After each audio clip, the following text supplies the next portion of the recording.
fine. You want to what? That's fine. Never mind. Never mind. That's what I thought.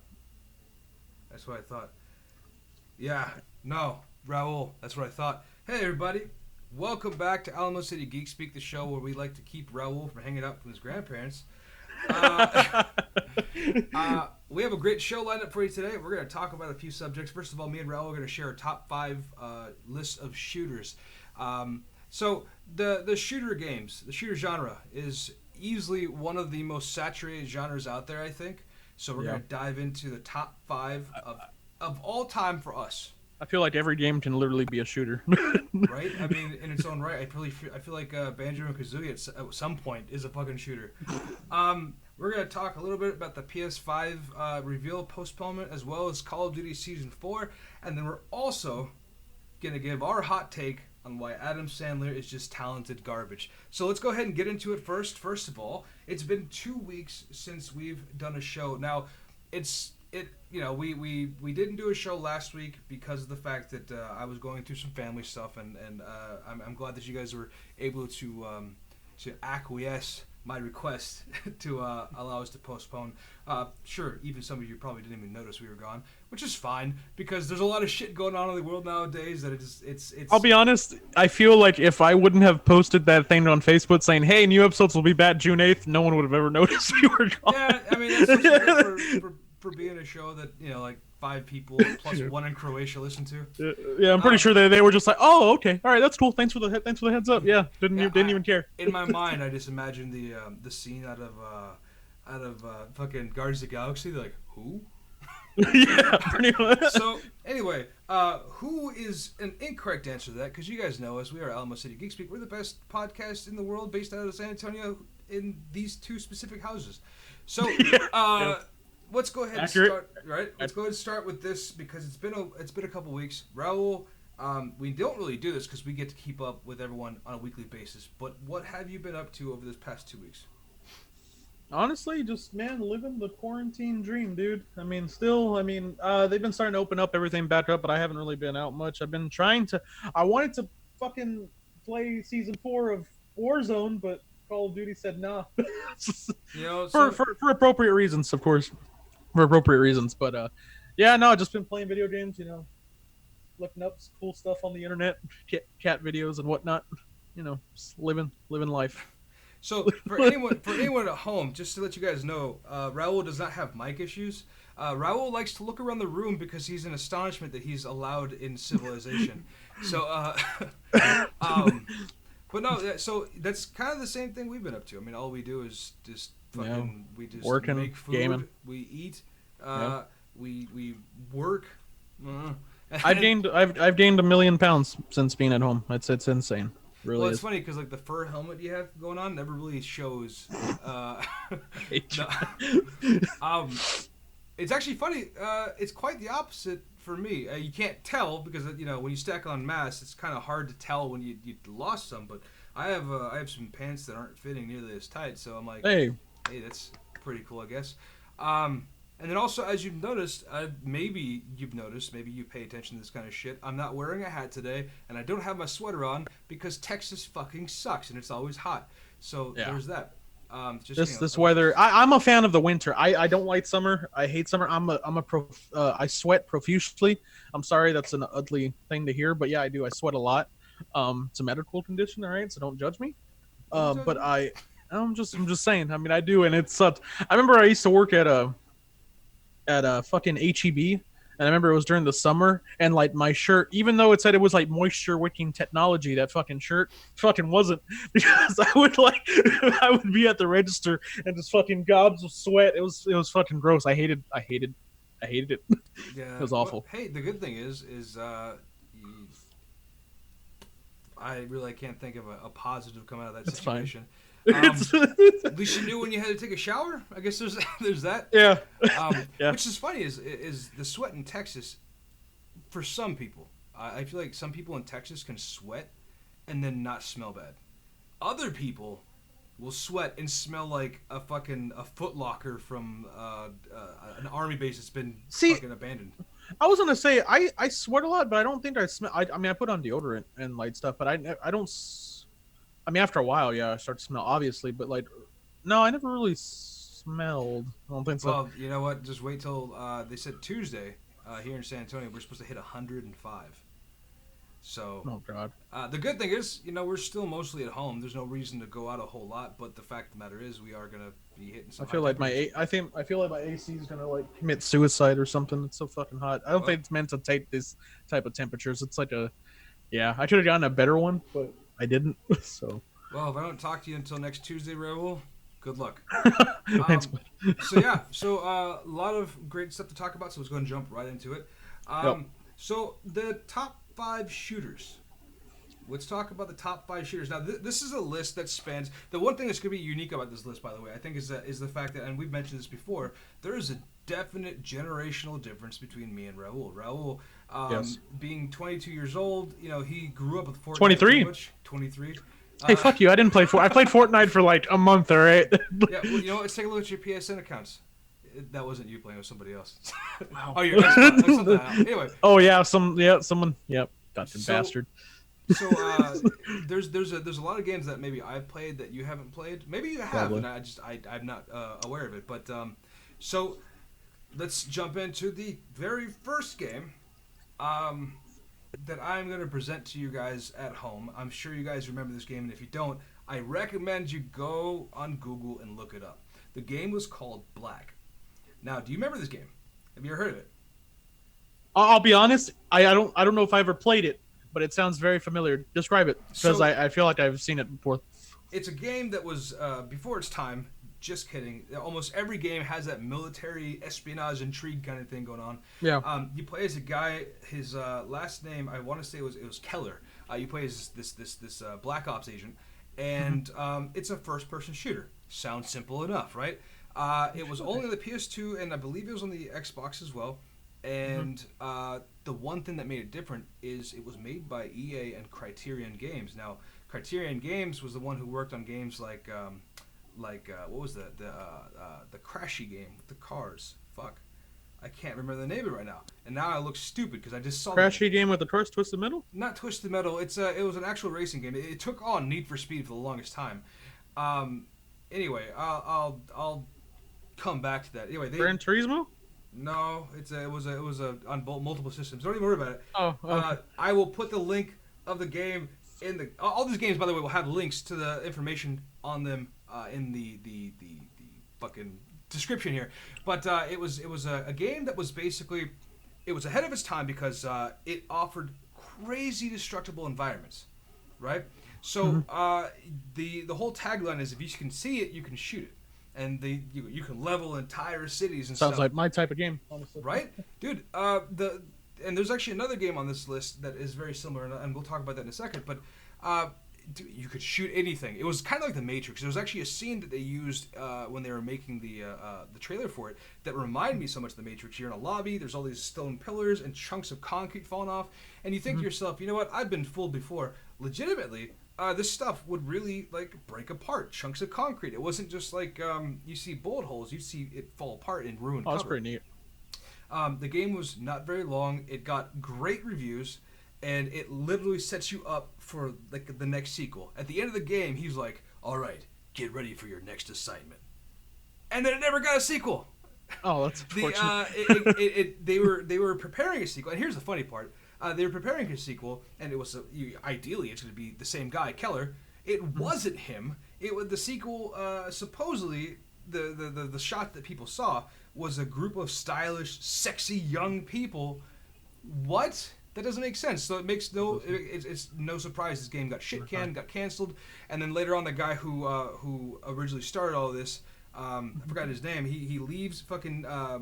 The studio, Criterion Games, goes off to form his own studio, or at least works with another studio, and they make a THQ. Actually, I think it was. Oh, THQ. I believe that's who it was. They go on and make a game called Body Count for the PS3 and Xbox 360. Remember that one? I remember that one. Yeah, I remember the Body Count. That was a shitty game, and that was the spiritual successor to Black. And it got terrible reviews. Had the same kind of destruction, but it was a little past where it should have been. So Black is such a fun game. If you can get your hands on it for the PS2 or the Xbox, it is phenomenal. The game still looks good to me. I think it still looks really good. So Black. Black. My turn. Yeah, your turn. Okay, so my game, and I'm pretty sure you've played it. So I'm into like I love military shooters and stuff and war games. One of the first games I ever got into when I had I think it was my PS2 was the Medal of Honor series, Fuck yeah. and I remember playing. I played Rising Sun was the one I played a shitload. That's when you open up that opening scene on Pearl Harbor. Mm-hmm. Oh, dude, I fucking loved it. I was actually so before we got on this call, I was actually looking at gameplay of it. It's like shitty compared to like stuff today, but man, it was so cool. I remember you wake up in your little in the ship or whatever, and Bunter's like, oh, shit's going down or whatever, and then there's like a picture of like a hula girl. I don't know, it was like on the wall. I remember, and I have vivid memories of that game. And then you go to like the Philippines and stuff. Oh, that game brought back memories. And then I remember it was that one, and then I remember I played Eastern Assault a lot. I think it was Eastern Assault. I think. There's one.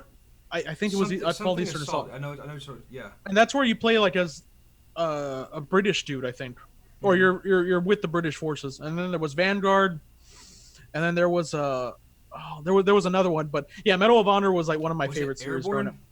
It was I think it was Airborne. Airborne, and then the other one, the one that where you storm Normandy, that was. I think that was Eastern Assault. That was that was. Or Eastern Front or something Front.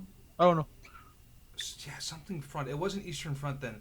I know. It's something. Yeah, shit. I can't remember the name of it. I remember the first time I played the game. It was on it was on the PS2. My uncle had a PS2. Oh no! I think we brought ours. I think is what it was. We came to visit Texas. We brought our PS2. We rented the game, and oh my god, it was. Oh, it was called European Assault. There's European Assault, but that wasn't it. Frontline. Frontline. There you go. Frontline. That shit was the best one. I didn't play the game you're talking about. I didn't get a chance to play Rising Sun. I remember I wanted to. Yeah, that was fun. But I just... That was like all Pacific Warfare. That wasn't the Eastern. Yeah, that was really cool. And you brought up a funny point where you said the game looked like ass now. And when you actually compare it to all the games that were out at the time, it still actually was still looking like ass. It didn't look that good. Frontlines was their magnum opus. That was the game that they said, hey, let's put so much money into this and let's have such a great storming of Normandy. And it got really good reviews, but then they just said, hey, I feel like Call of Duty copied their whole thing. Because Medal of Honor... did Call of Duty come out? Yeah, Call of Duty came after, right? Well, they came out afterwards, but what I'm talking about is when Medal of Honor was in their heyday, they were trying to come up with games every single year. And then eventually it just got boring, because then you got Medal of Honor, the reboot, where they did Modern Combat. That wasn't that bad. Yeah. I remember that game was barred controversy too, because the whole playing as the U.S. Rangers, the U.S. military, and playing as Al Qaeda, that was a big problem for people. And then the second one, Warfighter, was just absolute shitty garbage. Yeah, see, that's a game like Rising Sun or even European Assault or Frontline. I wish those would be remade. But I would buy those in a heartbeat. Like I think I still have the copies of them on my PS2. I think actually at my mom's house, if I'm not mistaken. I think so. Games like that, I feel like the only game out right now that is super popular. They have a lot of games that are on PC and Steam that like they have. Well, I can't think of any off the top of my head right now, but I know that they're there. That are World War II based. That are very like. It's very. It brings you into the game, right? Yeah. It's very in depth like that, but. The closest game that I can think of that's currently out there that everyone probably knows by name alone is Battlefield 5, and I just can't get into Battlefield 5 because it's broken into chapters and little mini stories, and that's not my thing. Yeah, that kind of turned me off to Battlefield 5. I'll talk more about Battlefield later because that's actually one of the other ones I want to talk about. But yeah, go ahead. Battlefield. All right, so the other game, the next game, game number 2, that I want to bring up. Now, you know this one from the other parts of the series, but let me tell you about a little game called Red Faction. Don't know if you remember the original Red Faction. Is it a Call of Duty title? It's a separate thing? Yeah. Oh, okay. So I don't think I remember it. So Red Faction was made by Volition and THQ. Okay. And Volition... I'll look it up now. Go ahead. Well, so actually, you may have heard the term Volition, or you may have heard Ultuar from the games like Saints Row, because later on, Volition actually bought the rights to the game, and now they own all of that. Then that stopped working. Volition, I think, shut down. Then Deep Silver bought all the rights to everything, and they basically reopened Volition, because Volition is comprised basically of, or Deep Silver is comprised mostly of Volition employees. But anyway, so Red Faction, it was a PS2 shooter, and when this game came out, we're talking like this was like, holy shit, this is the future. So you had your twin sticks, and this is one of the first shooters I really got into. You play as a miner named Parker. That's his name. Just one name, Parker. If he had another part of his name, I never heard it. And everyone just says, Parker, where are you going? And apparently, you're basically seen as this hero now, right? You're a miner. You're the one who's going to help bring about the end of Ultor's the grip on Mars. And yeah, so that's about it, right? So the story is you defend another miner. You start an uprising. All the miners are already like, this is bullshit. I don't want to do this anymore. And Ultor's like, get back to work. And they actually legit say that. Get back to work, miner. It's just like that. And you get guns. You get the pistol. You get a rocket launcher, C4. And they don't fuck around in this game. Like, you get a rocket launcher and C4 before you get stuff like shotguns and machine guns. So they want you to know that you can blow stuff up. The one thing that made this game really unique is almost everything was completely destructible. So there's this one. See, I like games like that. That's why I was kind of into Battlefield too, when they had the like Levolution and like destroying environments. Battlefield took it to that next level. Yeah, but no, those games, like, I hate in Call of Duty when I fucking shoot a fucking wall or something and like nothing happens to it, and it like bothers me. I'm like, you don't think I still don't understand why to this day they still haven't incorporated that into their games. It doesn't really make any sense to me. They kind of did a little bit more in the main story, but not so much. In multiplayer, no. Yeah, multiplayer. Yeah.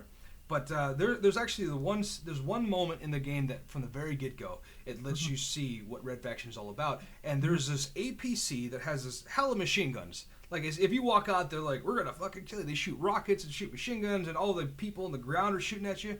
And you're like, what am I gonna do? Well, with like 4 or 5 well-placed rockets at the end of each side of the bridge, you could drop the entire fucking bridge and kill everyone on that bridge without even really shooting them.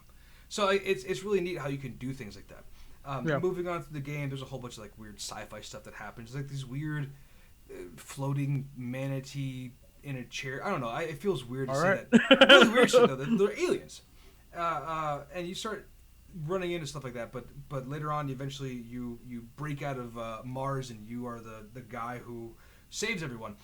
This game was so popular that it got a direct sequel of Red Faction 2. Had nothing to do with Parker, but it did have something to do with like the same kind of mentality, the revolutionary mentality. And then then you got Red Faction Guerrilla, Red Faction Armageddon. And I'll check those out. Apparently, there's a new Red Faction supposedly in development right now. So we'll see what happens with that. So 1 second here. So something else that that I'm really excited about as far as the whole Red Faction thing goes is if they bring it back with the same technology they had before, but they up the ante. I mean, it's going to be such an amazing game. But that's all just rumors so far. So there, actually no. Yeah, that's all just rumor right now. Just kidding. Anyway, continue. Your turn. All right, so my turn. It's a shooter. Yeah, it's a shooter. It's like a stealthy shooter. You've played it. I know you've played it. Splinter Cell. Fuck, dude. Wait. Okay, you may have played it. Of course, Sam. I know you've played it. I know Sam. Yeah. I remember. I have one specific memory. I don't know why. I think it was from the very first Splinter Cell. The Crystal Method, name of the game. I don't know if that was like the trailer for it or it was like a cutscene, but I always fucked with that song, and it looked so cool with all the action sequences with Sam Fisher and shit. It looked really cool. But I remember I think me and my stepdad used to play it a lot on the Xbox. I think the original one. And oh man, I had a blast playing. I think I remember I had the first Splinter Cell, and then I had was it Pandora Tomorrow or something? Tomorrow, yep. And then I had I don't think I ever played. What was it? Was it Blackout or Blacklist? Blacklist. That was the newest one. Oh, I did play Blacklist. I did play Blacklist with my brother. Yeah, those games were just fucking fun as shit, just sneaking around and being stealthy AF. So I had a the one thing about Splinter Cell that I've always liked is I was a huge Metal Gear Solid fan, but Splinter Cell took the stealth to the next level. The first game was impossibly hard if you've never played or if you're not slow, if you don't take your time methodical. No, it was hard as fuck for me. I remember I died repeatedly. Well, so Pandora Tomorrow kind of opened the door up a little bit for people to kind of get more acclimated to stealth games. Chaos Theory, it really didn't make you feel bad for going guns a-blazing. Yeah. And then after Chaos Theory, they had the Double Agent. Double Agent was a lot of fun because that's when they brought in the actual co-op gameplay. By the way, I think it was from either Pandora Tomorrow or Chaos Theory. They had the Mercs versus agents, Mercs versus spies. That game. Yeah, I remember that. Later on. Yep. And then after Chaos Theory, Double Agent, they had Conviction. It was a Splinter Cell Conviction, where Sam Fisher is like all, I'm no longer part of the fifth echelon. Yeah. And then they came out with, of course, Blacklist. Blacklist being the one game so far. So Splinter Cell, Sam Fisher's popped up in the other Ghost Recon games, but and he's popped up there, and it's actually been Michael Ironside, the voice. Yeah, he popped up as Sam Fisher. Oh, that's pretty neat. I didn't know that. Yeah, it was in the first one. It was an impossibly hard mission. I could never beat it. And the second one, he shows up. It's still fucking hard, but it's not as hard. In Blacklist, though, they replaced the voice actor for Sam Fisher. I don't know why, because Michael Ironside should have still stayed the voice. It's like when they. It's an iconic voice. You match it to him. I mean, it's iconic. Right. That's like when they They made the Transformers movie, and they said like the guy who does the voice for Megatron, Frank Welker. Frank Welker, he's like, hey, in case you guys need someone to do the voice for Megatron, I'll do it. It's like, hey, that's cool. Maybe. And they end up getting fucking Hugo Weaving to do the voice. So they passed on the original voice actor for Hugo Weaving just because he's Lord of the Rings man. So, anyway, not to hijack your talk about Splinter Cell, but I don't know why I didn't pick that game. That was a very near and dear game to my heart. Splinter Cell was fun. So much I'm fun. done. By the way, also, I think it was Chaos Theory. It was the first time they brought the knife into gameplay. Like when you do all the takedowns with the knife. That shit was awesome. Yeah. I didn't watch Chaos Theory. Right. All right, so then this is another throwback, which, let's see. This was like... When did the Nintendo 64 came out? That was like in 93, right? Something like that? Oh, fuck, bro. I don't know. It was the 90s. I wasn't even born yet. I wasn't even a thought. So, there was a game... so, you may have heard the game Perfect Dark. No! You've never heard of Perfect Dark! Okay, no. So, have you ever heard of Goldeneye? Yeah. Everyone's heard James of Bond? James Bond, yeah. Yeah, the 64 game, right? Yeah. So, you played that one. So, yeah, I played Goldeneye. So my third shooter is Perfect Dark. Now, Perfect Dark was one of some would argue actually just as popular, if not more popular, in certain areas, like to certain people, than Goldeneye. Goldeneye is an iconic shooter, but Perfect Dark did things very, very well. And so it's a shooter that was on Nintendo 64 made by Rare Games. And they went on to make a sequel called Perfect Dark Zero, but we don't talk about that one because that was a slight against God. So some people liked it, but I couldn't say it. Anyway, so Perfect Dark, you play as Joanna Dark, and you're trying to stop this whole alien invasion conspiracy thing. And yeah, dude, I mean, it's essentially just Call of Duty. Excuse me. Fuck, it might as well be. It's essentially just 007, just with the female lead, and also, I argue again, better multiplayer. They have this gun. It's a trank gun that when you hit someone with it, their screen gets all hazy and shit, right? And what you do is, me and my friends would play a 4-player game, and we would all it would be nothing but tranquilizers and fists. So we'd all trank each other and then try to fucking fight, and it never worked out. So I know in 007 he always chopped, judo chop. In Perfect Dark, you actually throw these little punches, little jabs and stuff, and when you hit someone, their screen goes all hazy too. So like you're already tranked, and then you start beating the shit out of each other. Like you don't know where you're going. But the game was fun. It got such a cult following, and there's actually rumor that that's going to be a game that's going to be announced for the Xbox Series X. either as a reboot or as a sequel. A lot of people want a sequel. A lot of people want a reboot. There's also the rumor that it might be a third-person game. So I don't know. We'll see what happens to that. But Perfect Dark, if y'all at home has never heard of it, definitely play this game. You get a chance. You got to find it too. Yeah. So mine for me, I guess it was number 3, right? Yeah. It was like I consider it like the equivalent of Gears of War, which I love, by the way.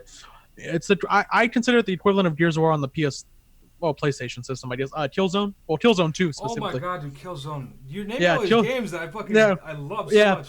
I love Killzone specifically. I remember you used to let you. Hey, can you still hear me, by the way? Yeah, I can. You sound funny now. Can you hear me now? I can hear you better now. I don't know what happened.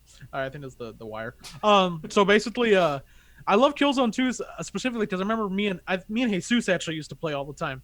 They used to do custom soundtracks and shit. And I was a fucking nerd, so I'd play like Slipknot while I'm fucking blasting people away, and like that was like the best part of that game. I always considered it. I considered it like Gears of War, I guess, because, well, number one, it was a PlayStation. It was PlayStation exclusive, and also they're kind of on another planet, if I remember correctly. So yeah, Killzone, they're on another planet also. And I love the gunplay of it, dude. And I think I remember doing executions and shit on. Yeah, was executions on it? Yeah. Yeah. So it was you run up to him, press the melee button, and you'll kill him with that. Yeah. So I didn't like Killzone 3 as much. I'll be honest. Killzone 3 was a bit of a bummer. What? I don't know. I didn't enjoy Killzone 3 as much as Killzone 2 because I remember I got the PlayStation 4. You're upsetting me.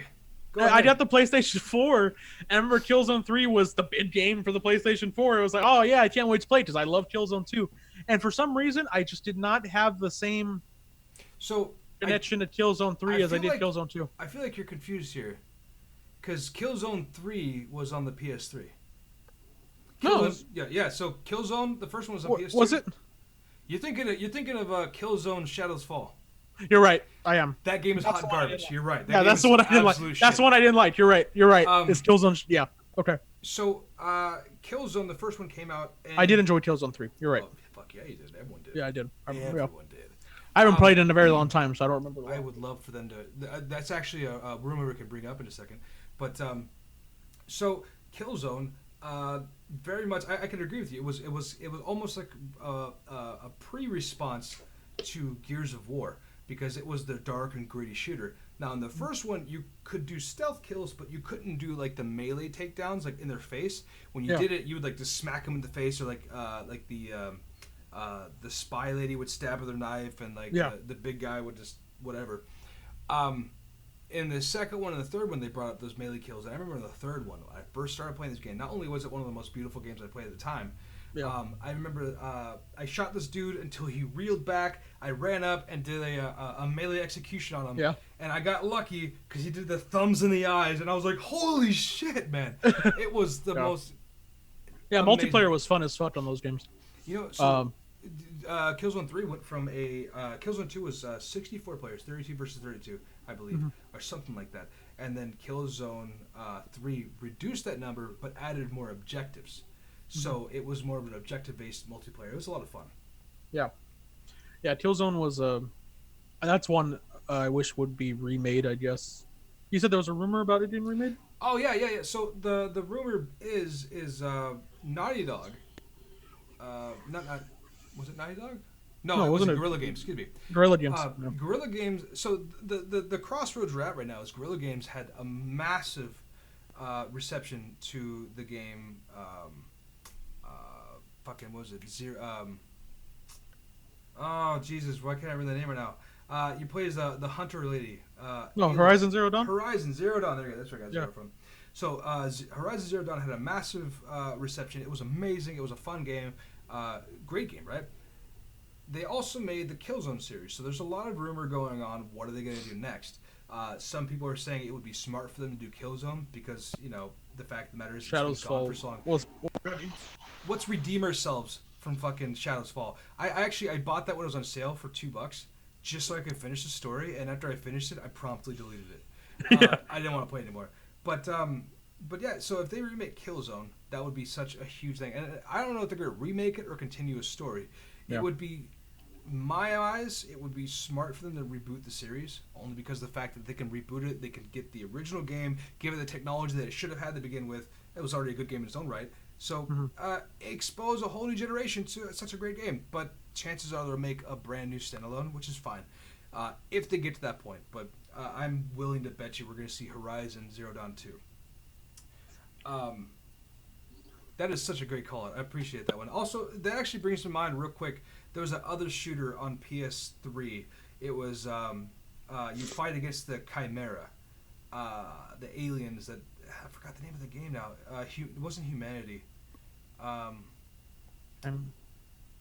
don't remember the name of that game. I'll bring it up. I'll put it in the description. It was a shooter? Yeah, it was a shooter. It was. You fight against aliens? Yeah, it was World War II style. Oh, was it Resistance? Resistance. There you go. Yep. Dude, yep. Resistance. That Resistance 2 had a huge multiplayer. Fall of Man, right? Was it Fall of Man? Yeah. Resistance 2 had a huge multiplayer, and Killzone 2 had a huge multiplayer. So they were kind of competing against each other. But hey, we all win when they fight. It's fine. I'm fine with that. So the fourth game that I have is it's another throwback to the PS2 age, early PS2 age. They did make a sequel, didn't do anywhere near as good, and this was it is a shooter, but it's like a top down shooter, like an isometric. The game is called State of Emergency. So I think I remember that game. Yeah, right. So I think the picture has this big Mexican dude with like a tattoo on his stomach, and he's holding like a butcher knife or something like that. Yeah, I remember that. So his name was Spanky, by the way. So didn't know that. All right. Know that. So this game was such a weird game. Basically, there's only like 5 levels, but you go through these levels and cause as much mayhem as you can, and make it as far as you can, and eventually leave the level. You start off with 2 people to pick from. It was a skinny little white dude, and that I think it was. I want to say Spanky was the other guy you can unlock, but you can unlock more people as you go. And there's only 5 playable characters, but there is so much destruction you can do, running around, beating just random people. Yeah. There was no off limits here, but you're basically just causing just so much damage, and you're fighting this militant this paramilitary police force that was put in place by this conglomerate. So it's a lot of fun. The second one came out, didn't do anywhere near as good as the first one, and it missed on a lot of different things. It did look better, it did have a better engine, but the first one got some great reviews, and a lot of people were wondering what happened to it.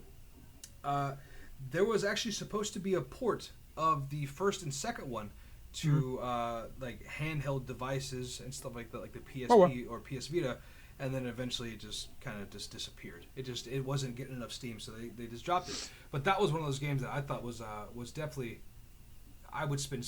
It was like GTA. You know how like when you get with your friends, you guys hand the controller off and to see who can do the dumbest shit. It was basically that, but there was actually a point to doing the dumb shit. Instead of wasting all the money, you use cheats to get on GTA. So anyway, so State of Emergency. That was my number 4 pick. So mine is similar to Killzone, and it's because I mentioned it's going to be Gears of War. Except for the last 2, because the story for the last 2 and the characters, I can give 2 shits about. I'll be honest with you. About your son, right? Yeah, I really don't care. I want the original Dom, Marcus, Baird, and Coltrane. That's the only ones I'll play as. I don't like these new characters. They seem like they're catering to the younger generation, my generation, I guess. Right. I don't like it. They turn Marcus Phoenix into the old crotchety old man. He's which I usually like those types of characters, but he doesn't even seem really that involved in these. I don't like it.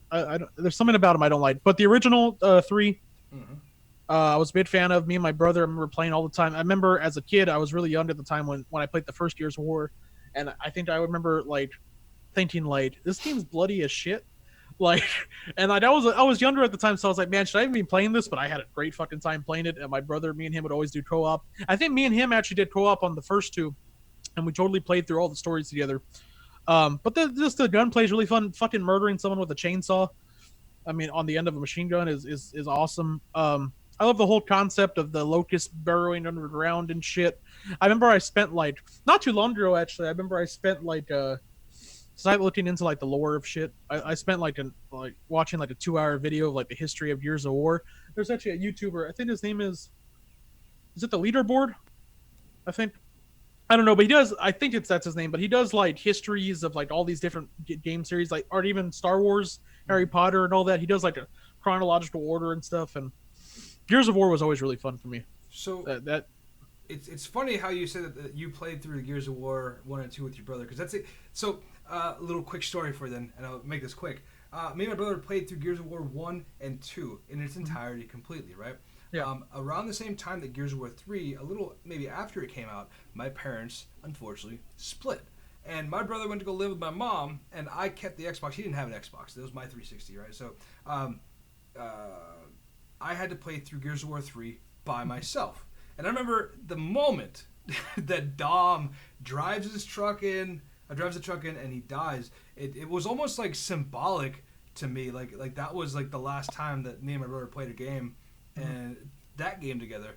And then it was just like, I remember I sat there, I almost started crying, because it was like, dude, the character my brother played as isn't there. And it's not my brother wasn't there anymore. But he was literally like 10 minutes away. But we didn't get a chance at that point. it was like a symbolic thing, right? Yeah, we stopped playing as many games together, and you know, it kind of had a bit of effect. This is why, you know, I'm crazy now. Gears of War was just super fun. I remember the trailer. I think it was for 3. I remember I love trailers that have music like that flows. That's why me and you talked about the Last of Us trailer, the recent one. But I remember, and that one kind of reminded me of, I think it was Gears of War 3, and it was a song called "Here on Blue." Mm-hmm. And I think it was Gears of War 3, and everything's turning to ash and shit around Dom. Do you remember that one? Yeah, I remember that. Yeah. And he's like running through everything, and it just burst into ash and shit. And then I think they're surrounded at the end, and they're just shooting. Like those things, like get me excited. Like I enjoy that. So there's also the original Gears of War trailer where they used Mad World. Oh, Mad World, yeah, that was cool. And you just see him looking up, and he sees the fucking not Berserker. Was it not a Berserker? The Corpser. Corpser. Yeah, that was cool. There was the Brumax and the Corpsers. Those guys are both terrible. So last game on both of our lists, number 5. This is a throwback, dude. You weren't even a fucking like you were fighting with your brothers and your daddy's balls trying to figure out who's gonna be born when this game came out. This game was called Zombies Ate My Neighbors. It was on the Super Nintendo. Yeah, this is this is another game that was near and dear to my heart. Me and my brother played this game till it was fucking like burning in the Super Nintendo. So it was made by Konami, and it was a top-down game. It was the isometric third person, not even isometric. It's just top-down shooter. And you play as a little boy and a sister, and you go and pick up these random ass weapons, dude. Like first of all, there's a level you fight a giant fucking baby. What? You fight zombies, you fight werewolves, you fight vampires, witches. You basically just fight anything that goes bump in the night, right? And they have guns like bubble guns. They had lasers. They had like your basic weapon is a squirt gun that somehow kills stuff. But then I remember you can pick up a potion and turn into a werewolf and tear through shit. It's just a whole bunch of really fun, unique stuff. This is the type of game that has been done over and over again. They make games like that all the time. And there's actually Zombies Ate My Neighbors never got an actual sequel. Or no, it did, and it was garbage. But then they got a spiritual sequel called Ghoul Plants Town. vs Zombies. Or not, maybe. It was like Ghoul Time or Ghoul Town. I can't remember the name of it. But it didn't get anywhere near the scores that the original Zombies got. But that is an entire genre or entire working frame of a game that's been done over and over again. So yeah, Zombies Ate My Neighbors. If you get a chance to look it up, I promise you probably might not be disappointed. All right, so mine's predictable. It's Call of Duty, but there's a catch to that. I do not like. I played them, but I'm not a fan of any of the fucking wall running, fucking exo suits. I'm boots to the ground, old school Call of Duty. Okay, so like World at War, Modern Warfare, Black Ops 1, 2, not 3, fuck 3, and 4. Actually, no, 4 was boots to the ground, but it didn't feel. There's something odd about it. Not Advanced Warfare, Infinite Warfare, the new Modern Warfare. I think that's one of the best ones ever done, honestly. And people can just say that I'm a fucking fanboy. That's fine. I think the recent Modern Warfare is a great Call of Duty.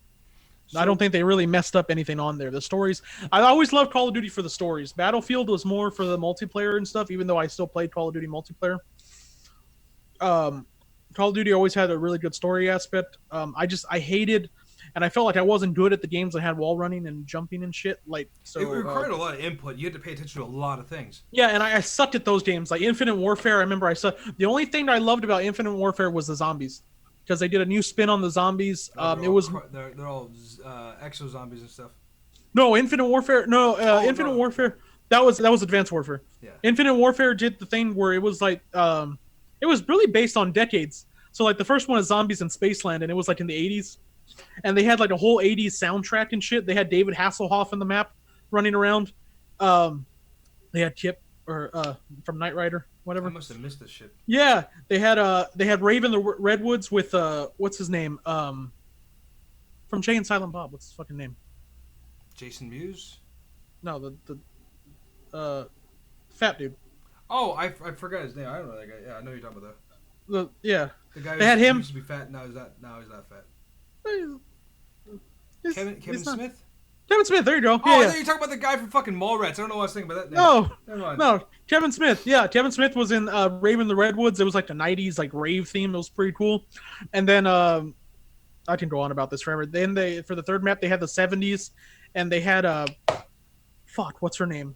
They had a bunch of celebrities basically. Mm-hmm. It was really cool, and they went by different eras, and it was really neat. That was the only part of Infinite Warfare I liked. I've always been a fan of the zombies in Call of Duty.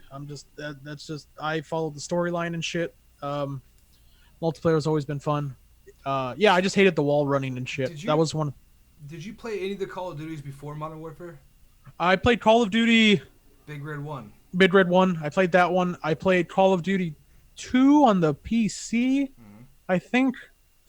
I remember it was on my stepdad's PC. I think I played Call of Duty 2. Yeah. Okay. I was making sure because like the other Call of Duties, like the World War II based Call of Duties they're kind of in their own league of their own. Yeah.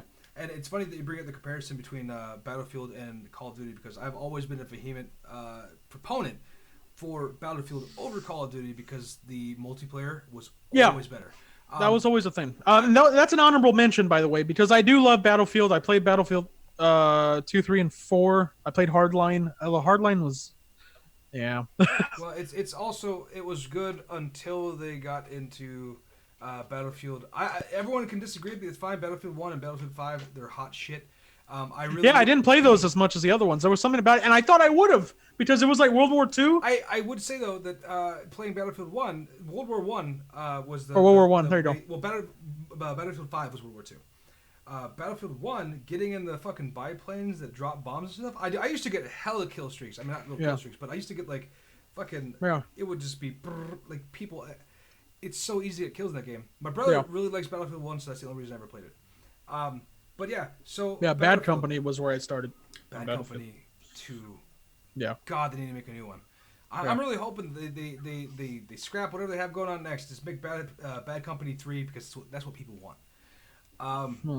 So that's the top 5 of the games that we've played that we want that I love. I would not mind to see any of these be remastered. I don't think Black will ever get remastered because I think that's a lost cause. But all these games, I mean, I would love to see, at least even just get a classic system and play them again. Yeah. So fun times. Moving on, we have the Sony PS5 reveal and Call of Duty Season 4. Both of these were delayed. So they're delayed. Sad days. For anyone at home who does not have a Twitter, have a Facebook, and is only listening to this on 2 rocks with a fucking paper towel on top of it mixed with paper clips, that's also called Spotify. So the PS5, the reveal was supposed to be on Thursday, June 4th, and it actually got postponed because Sony felt it was appropriate to not have a big flashy reveal and all that good stuff, considering the situation that's going on right now, and the situation being all the protests for social justice and stuff like that going on right now. Same thing for Season 4. They actually came out with a message saying the same thing, that while we appreciate our community, we also appreciate the people who make that community and standing in solidarity, and they're delaying the seasons. So, man, I have never gone on Twitter and seen more people upset about something that's so trivial. In reality, in comparison to everything else going around us, people being so upset about something so trivial. I've had people about the delays. About the delays. Like, oh my God, you gotta look at your fucking grandparents for another fucking week. No. So I understand why they did it, and I support the cause. I do 100%. We posted a message a few days ago through our Facebook. I racial injustice in this country, and I'm not trying to get political or anything. I know this is a gaming channel or news channel, whatever we are. We're a thing. We're a thing. It's an issue in this country, and that shit needs to be taken care of. It's crazy that after all these years we still haven't figured out what the fuck to do. Like it's America's shit right now. It really is, and I can take flack for that. If anybody's listening to this and disagrees with me or Justin, fuck off, all right? but my ways to maintain your viewership. No, but it's true. I mean, I always like to believe that, regardless of views, I'll personal views, like if someone's content's good or whatever, I'll usually listen to it. But I know some people can't differentiate the two, and they'll think, oh, I don't like your views, so I'm not gonna fucking listen to you anymore. I'm gonna boycott Ted Nugent because he likes Trump. Yeah, it's like, stuff like that. Yeah, and Ted Nugent's Fever is forever gonna be one of my favorite songs. Yeah, it's a great song. Remade by Pantera, by the way. Ted Nugent's Ted Nugent's a fucking, that dude's a nut. But anyways, I just didn't understand. I can kind of see their point of, yes, you're delaying the season. I understand it's for a good reason. It's for a good cause. I see that. But how is that really helping? Like, because for me, helping is, you're going on spreading awareness, going to post protest, donating, things like that. That's the way I understood. Like, if they would have just released the seasons or done the event, maybe not the event because the event's like a big thing, but like the season, like it's a in-game update. It honestly makes me think the game just wasn't fucking ready. So counterpoint to this, we're gonna do a Shannon Sharp kind of moment here. Skip Bayless. So Skip. I would argue the point against that. The reason why it was such an impactful moment is because the fact that it wasn't just like, they didn't just be like put out tweets like, oh sorry, season 4's not coming because riots and protests. Yeah. I mean, they put out a very well thought out message. Well, it's standing in solidarity. I understand that. I can, even though I don't necessarily understand or agree with it, I respect the decision, and I think it's for a good cause. Well, I think the fact that everyone's talking about it is already raising that awareness, Yeah. It's just the same thing where people are like, well, if you're just posting stuff on Facebook, what change are you making?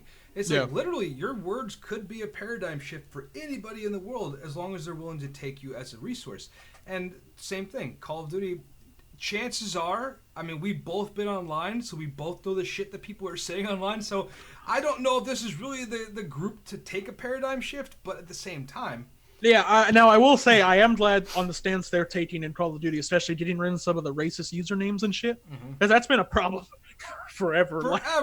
Forever. And like the fact that it took this to do it, kind of like, could have done that a long time ago. I'm just saying, because there's some modern Call of Duty lobbies, especially, although there's really no way to moderate that unless you're reporting someone. Some filth in those lobbies, man. There's some scummy human beings that I've run into just playing Call of Duty, and I'm like, and using all these vulgar language and shit, and like, and racial slurs, and I'm like, dude, like, chill the fuck out. But that's the thing. You're on a veil of anonymity, people will say whatever they want. Yeah. Sony delayed theirs, and it's the same thing, right? They put in a message saying that we stand with the people who are standing against these injustices and stuff. Again, just so many comments. Some people appreciate it. Other people are like, oh, you're just afraid to get your PlayStation 5 stolen. It's like, that's not fucking right. That's not why they were. Yeah, that's not why they were doing it. Just accept the fact that people have different viewpoints, and that's it.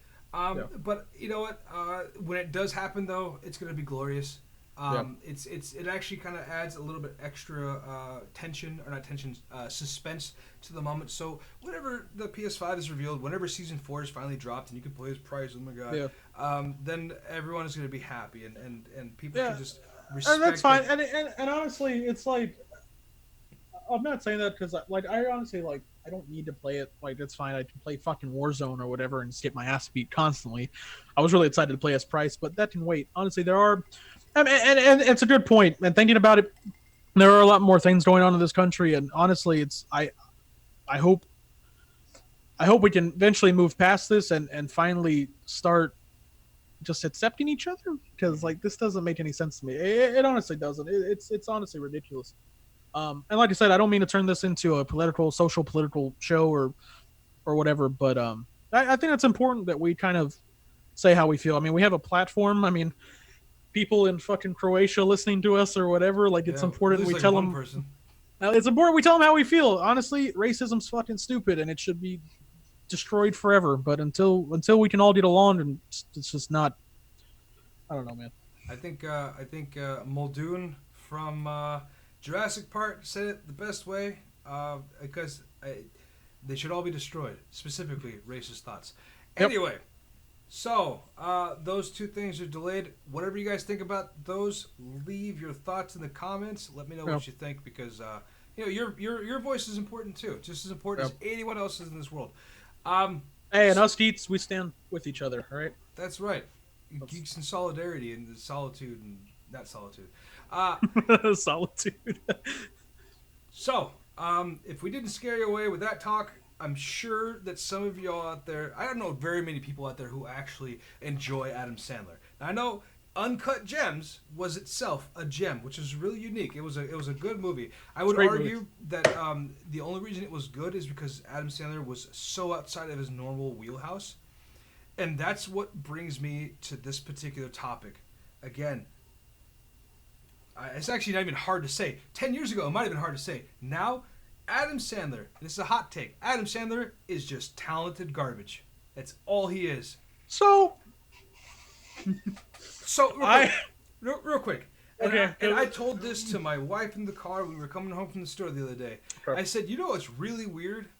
Is Adam Sandler was in the movie Uncut Gems. And we just recently watched that movie. He was in Uncut Gems. It was such a unique, phenomenal movie for him. And I said, this is the same fucking dude who made Jack and Jill. Oh, right? God. Have you seen Jack and Jill? I remember. I think I took my ex-girlfriend to go see that movie, and I was. This is probably why she's your ex now. Yeah, that's probably it. Yep. So this guy makes Jack and Jill. He made Grown Ups 2. Grown Ups 1, I actually really enjoyed. Just Go With It, I enjoyed. 50 First Dates, I enjoyed. He made a lot of movies that were good. He made some that were passable, and they're obviously a cash-in. And he also made some movies that were thought-provoking. Like, honestly, I feel like it wasn't a movie that he made necessarily. It was a Judd Apatow movie. But I thought Funny People was a good movie because, it allowed him to stretch that dramatic dramatic muscle. Same thing for stuff like Spanglish or Punch Drunk Love.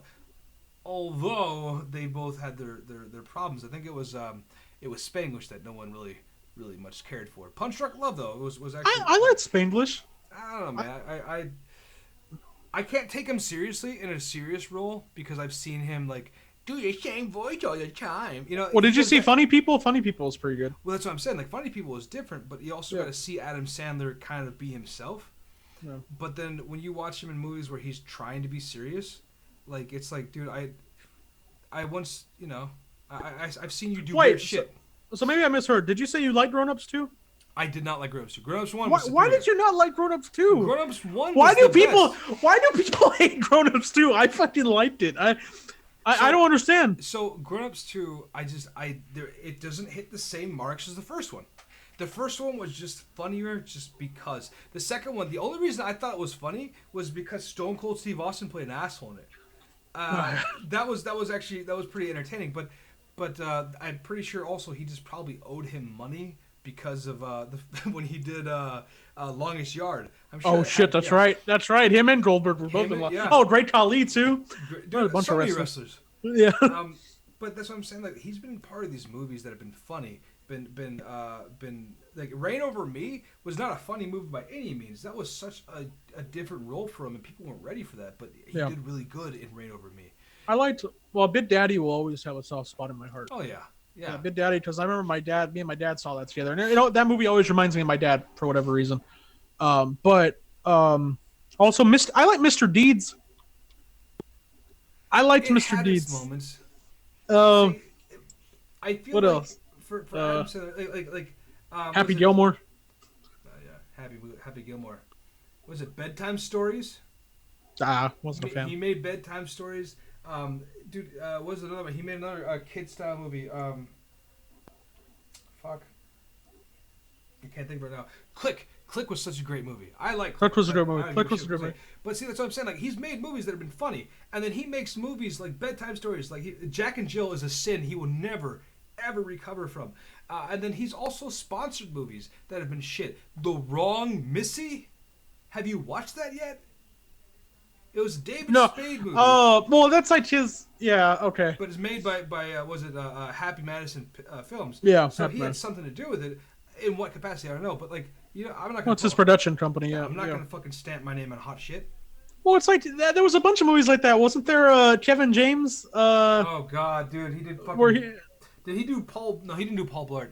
Okay, I like Paul Blart. I'll be honest. I like the first Paul Blart, not the second one. I like the first one. I don't know, man. Like, I feel like. Oh, I now pronounce you Chuck and Larry. That's a classic. Come on, that's a good funny. one. That's pretty funny. Yeah. But see, here's the thing. Like we bring up Paul Blart real quick, and I know it's not a Sandler movie, but I want to talk about that for a second. I have always believed that the reason I didn't like Melissa McCarthy, and points will be drawn here, I promise you. Okay, Melissa McCarthy. I think I see where you're going. Yeah. When she was always been playing that stupid oafish style character, right? Everyone's like, oh hey, look at the fat lady who gets hurt and falls down and says stupid weird stuff. Same thing for fucking Kevin James. Like he was never breaking out of that paradigm. He was always gonna be the fat lovable loser. Until later on when he started being you took the focus off of him specifically. That's why in Grown Ups I thought he was great. Yes, he was a fat lovable loser, but you also really wanted to make fun of fucking Rob Schneider more. You want to make fun of Kevin James. Maze. Maze. Dude, that was a shame that he wasn't in part. That was a shame he wasn't in part 2, man. Yeah, that was a shame. Maybe he was. No, they said he was. I think I just read it recently because I was looking up stuff on Grown Ups 3, but I don't think they're ever gonna. I don't know if they're ever gonna do it. That he was actually. I think his wife was pregnant with their child, and or that she had just given birth or something. So he didn't want to be away from that. So that's why he chose to stay out of part 2. Paternity leave. Yeah. No, I don't know, man. Like Adam Sandler. Just kind of wrapping this part up, right? Yeah. Adam Sandler is by no means a good actor. I know people are going to think to me, they're going to say, oh, but he made Uncut Gems. He made this movie. If you look at the criteria that you have to meet in order to be considered a good actor, it doesn't have anything to do with awards. It has to have something to do with consistency. And what Adam Sandler has proven time and time again in little bits and pieces here and there is that integrity is very much for sale. If you can make and same thing for Al Pacino. Al Pacino was in Jack and Jill, right? Oh, that's right. He was. And when he did that little fucking shitty dance about fucking was it Cappuccino? Like, oh, dude, that's right. I remember that now. And then fucking Adam Sandler had to dress up like a girl and keep dodging Al Pacino's advances. Like, this is all stuff that you wish that never happened. This kid, you know what? If they would have made this part of Bedtime Stories, it would have made more sense. But Adam Sandler has proven that integrity is for sale. He's not the only one in Hollywood, and I'm sure we're going to touch on this shit again for somebody else. There's no one who's safe. You, Bull, we've already hit you before. You don't have integrity to begin with. But Adam Sandler, it's so weird to see someone have such a... Well, when you think of Adam Sandler, you think of like the late 90s, early 2000s. Like that's what I'm saying. You just think of that time. He still made some decent stuff. Now I will say that all the stuff he's done on Netflix, like Ridiculous Six and all that, was hot garbage. I would argue that the one that he was the police officer, the retired police officer, or whatever, and him and Jennifer Aniston have really good chemistry. So when they go to Spain or Italy or some shit like that, they go on a vacation. That one wasn't that bad. I say it wasn't that bad because the supporting cast was really what held it up, and Adam Sandler had a few good one-liners, but yeah, his Netflix stuff, not the best work he can do. Well, yeah, I remember it was a big deal when he did that like 6-picture deal or whatever, and everyone was talking shit about it. I remember Ridiculous Hits came out, and then I was just like, oh, that's just Yeah, this isn't gonna go very well uh, at all. So I don't know. Uncut Gems. If whatever he I thought it was good. whatever he comes up with after this, he needs to be very careful because you don't want to be that guy to go from a serious role that almost got you an award. He got snuffed. That was a fucking bullshit. Oh, he got snubbed. Yeah, 100%. You don't want to be the guy to go from almost winning the most coveted award in Hollywood, and his first, I believe, right? You don't want to go from being that to Jack and Jill 2. Oh, I don't think he would ever do that. I don't think so. I don't think he would sure do about it. that? I'm sure. I don't think he would. Because if Adam Sandler from the fucking the late 80s, early 90s would have get a chance to see Jack and Jill, he would grab his own face and say, "Stay here as long as you can." Yeah. Because It's like reminds me of what was it at the end of Deadpool 2 when Ryan Reynolds goes and shoots himself and he was reading the script for Green Lantern. Yeah, this is going to be a great movie. I feel like that was the same thing that came into his head. Honestly, I can't even imagine him saying like, "Oh, this movie's to be good." When you look at the premise of Jack and Jill and you play the same character basically twice. Hey, but everyone's allowed some bad films, man. Everyone's allowed bad films. You're absolutely right, but this was abortion, dude. This was a terrible movie. No, it was. So but bad. I mean, but look at his whole body of work. How many memorable movies? Waterboy, Billy Madison, Happy Gilmore, Bit Daddy. All you're doing is making Jack and Jill hurt more. Because of the fact that it wasn't enough that Adam Sandler decided to burn his own star, he said, "Al Pacino, you're coming with me." Nah, but Al Pacino at that point. What other? I mean, what did Al Pacino wasn't really doing anything, I don't think, at that time. So he was just kind of like. and then the one thing is Al Pacino still, no matter what he did, he's still an amazing actor. Oh yeah. He'll bounce back because he's proven that he can literally do any movie. Well, he was in The Irishman. The Irishman, recently. he played Jimmy Hoffa. So I don't know, Adam Sandler, just please. I watch love your Adam next step. Sandler. I'll always have. You know what? Before I leave the house, where I go anywhere, I will pirate Adam Sandler movies. I will stream them illegally, just so he's not getting money when I'm leaving the house. Stop that! I don't do that shit. But seriously though, like legitimately, Adam Sandler's next movie has got to be good. Because if it's not good, honestly though, he might purposely that he got snubbed. He might just go purposely say "F you" and make like the worst movie of all time. If it is ironically bad, I'm all for it. You know, yeah, he might just do that. He say, "Look, you snubbed me when I made a really good movie and a great performance. Fuck you guys. I'm gonna go make." Give it to those Hollywood bastards. Yeah. Hell yes. Anyway, so I hope you guys enjoyed our show today. We are back. A dinosaur story. That's actually a title from a very old episode, a long time ago, that we did. You weren't part of it because you weren't even. Yeah, I didn't fucking know you. Anyway, so a long time ago. Yeah. Like Star Wars. I don't know. Anyway, so thank you guys very much for joining us today. I hope you guys enjoyed. Thank you, guys. Make sure you guys go to our YouTube page and hit like and subscribe. For y'all watching at home on this YouTube, make sure you hit like and subscribe down there. Hit the notifications button so that way you know whenever we come out with brand new shit. And then also let us know what your top 5 shooters are. Yes, we want to hear it. Just one of them. I don't care. Just tell us what you think your best shooter is and why is it special to you. And why is it something that holds something dear to your heart? Because we all have those games that are special. Special. Like Raul. Raul is special to me. Thanks, buddy. Appreciate it. I can't. See, this is bad acting, just like Adam Sandler. Anyway, guys, you guys take it easy. Thank you very much, and have a Thank good you, guys. day. Thank you. Hey everyone, Justin here. Just want to stop by and say thank you very much for watching the show. Raul and I really appreciate it. It means a lot to us because we work really hard to make content you like. Now if you do like the show, make sure you hit that subscribe button so you can be one of the first 500 subscribers to our channel. And once you click that subscribe button, click that notification icon so you can get a notification whenever we come out with new content. Lastly, check out our affiliate at nonamenerd.com, and if you use the code ClownBaby1987, you can get 10% off your order. Again, thanks for watching, and we'll see you geeks later.